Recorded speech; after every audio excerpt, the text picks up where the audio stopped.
One day I saw that they email us and they say, hey, reminder, please send through your invoices, all this sort of stuff. And I find nothing better than to create my invoice, hit reply, and send it back. And about 10 minutes later, I get an email from, I think it's the CFO or the head of finance, and he said, hey, be careful because you sent your invoice to the entire fucking company.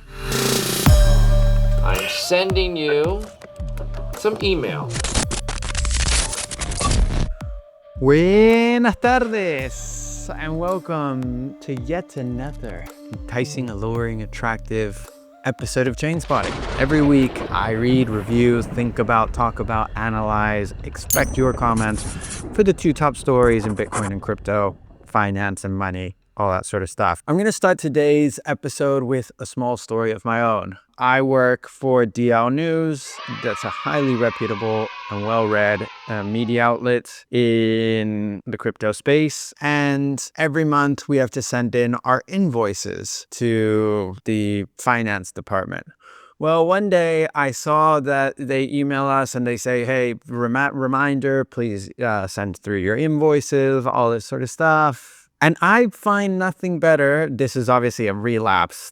Like, I wasn't actually think this was a good idea, but I find nothing better than to create my invoice, hit reply, and send it back.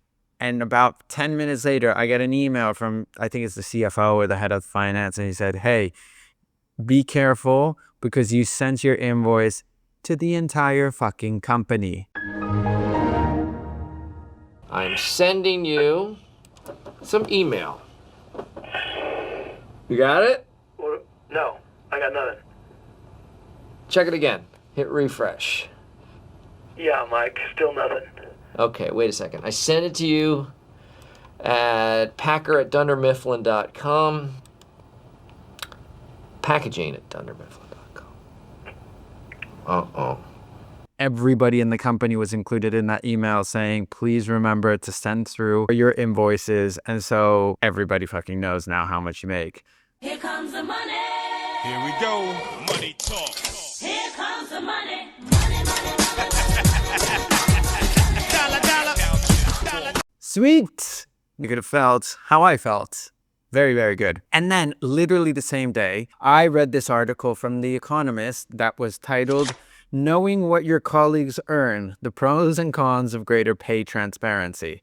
So, yeah, you can imagine that this immediately caught my eye because I was feeling like a fool. But then I thought to myself, maybe this is an actual idea that people are thinking about.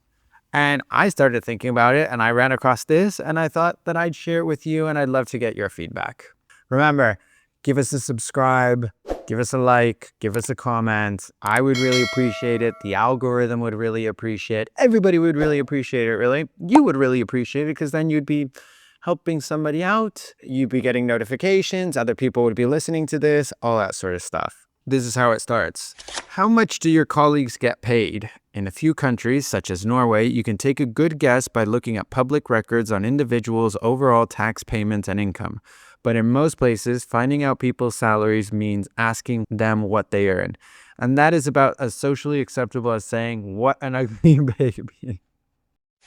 In a recent study, Zoe Cullen of Harvard Business and Ricardo Perestruglia of the University of California, Los Angeles, offered monetary rewards to employees of a Southeast Asia bank if they were able to accurately estimate the wages of some of their peers. Would you participate in a competition like that? I would just out of the fun of it, but not necessarily want to know if maybe I'd like to know in the ballpark, if I was close. That's it.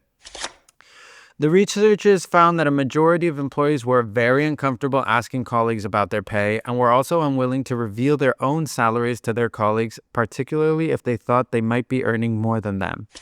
Norms of privacy and secrecy around income help explain why legislators who fret about unfair pay differentials increasingly require greater transparency. Few jurisdictions are as radical as the Scandinavians, few usually are, but more and more of them are mandating that firms disclose gender and other wage gaps, publish pay ranges on job adverts, or refrain from asking about applicants' prior earnings. New transparency laws take effect in Illinois, Minnesota, and Vermont this year. and an EU directive is due to come into force in 2026. I think this is an interesting idea. For those of you that are listening and say there is no gender gap and there shouldn't be a gender gap, there fucking is a gender gap, there shouldn't be a gender gap, but we need to fix that gap. So a recent review by Miss Cullen into the effects of all this sunlight reveals a mixed picture. Greater transparency about what people in similar jobs are earning has helped close pay gaps between men and women. Hoorah! This is not because lower paid employees were giving big pay bumps, however, but because average wages were suppressed. Transparency appears to hand employers a powerful bargaining tool. Firms can argue that a pay rise for one individual would need to be replicated for others. Do you smell that? It's the fairness of capitalism. Smell that. It's delightful. A Danish law from 2006 requiring that firms above a certain size disclose gender pay gaps among comparable workers provides an example. In a paper published in 2019, Morten Bennetson of INSEAD and his co-authors found that the gap between men and women narrowed, primarily because male employers or employees saw slower wage growth. Interesting. A lower wage bill is not necessarily good news for firms, however. Productivity at affected Danish firms also went down, perhaps because lower earners were fed up to discover they were undervalued or because high earners resented the slower wage growth that followed. I do think that's an interesting thing that can happen because, and it also can create this like raise to be like, or race for the raise to like, I need to earn more, I need to earn more, I need to earn more. They're earning more than me. They're earning more than me. Like, where does it eventually stop? Because I'm not saying that greater transparency, like they're saying here, is 100% foolproof and will fix all our problems. But it comes with its own subset of problems. But it's an interesting idea, nonetheless, to be able to sort of unite those, sort of fix those cracks. Disclosure can lead to different outcomes. Requirements to include salary details on job postings appear to push up pay, for example, in part because firms as well as employees have better information about market rates. That's important. The ACJR has a salary survey going around, so the Association of Crypto Journalists and Researchers, we're trying to figure out what market rates are at the moment. Helps a lot. That's one of the things I think this can help a lot with, especially when it comes to freelancers or contractor. How much are you making? How much do you think you should be making? Should we be commanding more? Should we be unionizing so that we can command more? The union of crypto journos, the union of the cohorts or the collective of crypto content creators, the 4 C's. I'll reserve the 5th one for myself. It is surely worth paying a bit more to avoid wasting time on job applicants whose salary expectations bear no resemblance to budgets. Transparency can also stoke motivation. A recent paper by Cedric Gutierrez of Bocconi University and his co-authors found that pay transparency among American academics increased the effort of those who were revealed to be overpaid.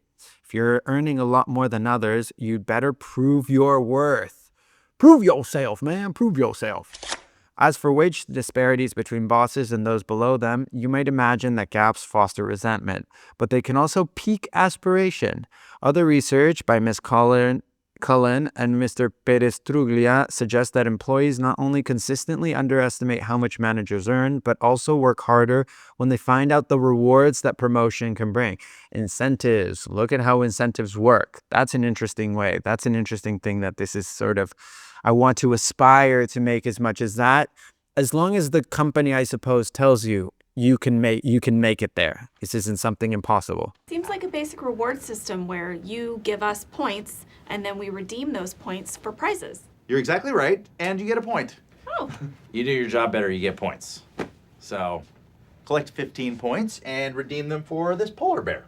How about you want us to work harder, pay us more? I can't. For 5,000 points, I will let you tattoo whatever you want on the stern of the old SS Bernard. Here we go. All right. Really? All right, and you are totally serious. Swear to God, hope to die. Now let's get to work. In that case, let's get to work, guys. Yeah! Good work, guys.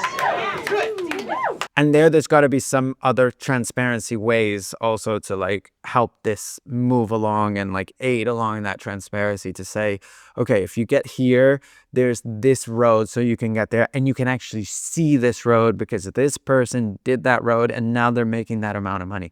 You see how it all sort of links together like a constant carousel of knowing faces and knowing salaries. I don't even know what I'm talking about anymore.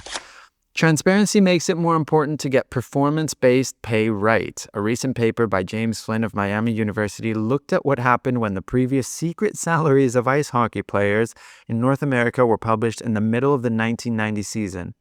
Underpaid players shifted their efforts towards scoring goals and providing assists, which were more highly rewarded than defensive contributions, to the detriment of their team's performances as a whole. Interesting. That's very interesting how like individual sectors or industries or company or career paths or professionals will do certain things in certain ways thinking it will or trying to get them to make more money, but it ends up having these like weird outcomes.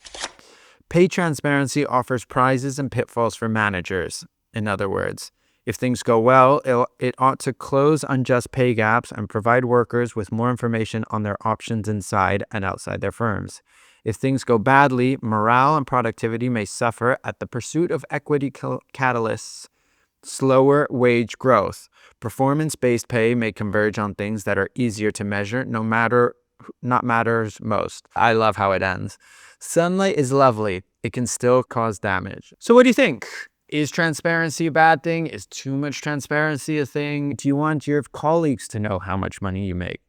Would you feel like a fucking idiot if you shared, like me, your invoice to the entire company? Let me know in the comments. I find this is a really interesting idea. I'd be game. I suppose there has to be some conversations about seniority, some conversations about places where you work. I don't agree with, oh, you live in South Africa or, I don't know, South Sudan and Mexico and another one in London. And so there needs to be this massive disparity. Because if you're working for, say, an American company or a Canadian company, you're producing your output in the US and in English, and they're commanding those prices. I don't think it's necessarily fair, but I do understand when sometimes there is a certain amount of adjustment. There should be adjustment according to seniority. But at the same time, I'd like to know, let's say I want to become an editor.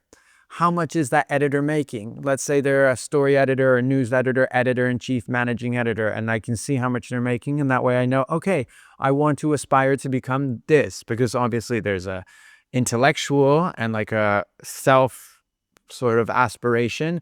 And then there's, all right, I want to make it there because I want to make it that amount of money. So those are things that I think are interesting to play with. Leave me your comments below. Let me know if something like that happened to you. I'd be intrigued if there's other people who have gone through similar sorts of situations, or if your company has implemented something like this. So yeah, read you next week. And remember, like, subscribe, share, and choose your news.